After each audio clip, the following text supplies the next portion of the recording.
পুরান ঢাকার বাংলা বাজার, বইয়ের রাজ্য বলে যার পরিচিতি, এই এলাকার অলিগলিতে ছড়িয়ে আছে অসংখ্য বই বাঁধাইয়ের কারখানা। কিন্তু এসব কারখানার ভিতরে ঢুকলে চোখে পড়ে ভিন্ন এক বাস্তবতা। যে বয়সে স্কুল ব্যাগ কাঁধে নিয়ে ক্লাসরুমে বসার কথা, সেই বয়সে কিশোরদের হাতে এখানে বইয়ের পাতা, আঠার সেলাই মেশিন। আমি কাজ করতে যাচ্ছি 9 মাস পড়াশোনা করে পড়ছিলাম চতুরি কাজ 3 বছর এই কাজের স্যালারি প্রায় 4,000 কাজ করি সেই সকাল 8টা থেকে 10টা ফ্রি হয় 12টা ফ্রি।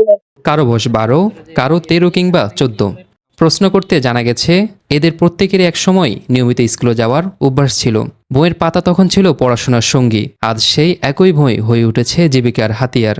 পরিবর্তনের গল্পটা প্রায় প্রত্যেকের কাছে এক অভাব। এই জায়গায় কাজ করতেছি প্রায় 6 বছর, সকাল 8টা থেকে রাত 10টা। আমি পড়ালেখা করতাম 2020 সালে 7-এ পড়তাম, যখন আর কি এপ্রিল মাসের 17 তারিখে কতদিন স্কুল বন্ধ দিয়েছিল, তখন বাড়িতে বেকার বসে আসছিলাম। তারপরে দেখে চলে আসছি। পরিবারের সমস্যা হলো, একটু আর্থিক সমস্যা ছিল, একটু যদি সাহায্য করে এই করে চালিত করা যায়, পড়ালেখা করা যায়। অর্থনৈতিক টানাপোড়েনে পরিবারের হাল ধরতে গিয়ে বই খাতার বদলে হাতে উঠেছে জীবিকার বোঝা। শিক্ষা প্রতিষ্ঠানের পণ্ডি পেরিয়ে তাদের জায়গা হচ্ছে বাদাইখানার সংকীর্ণ এই পরিসরে।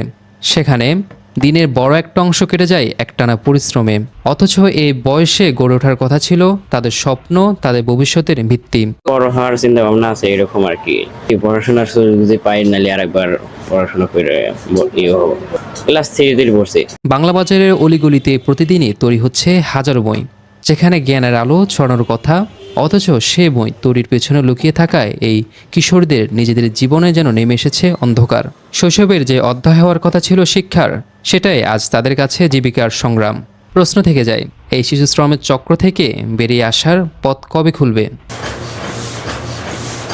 Nesar Uddin Sayem, BD24 report, Dhaka.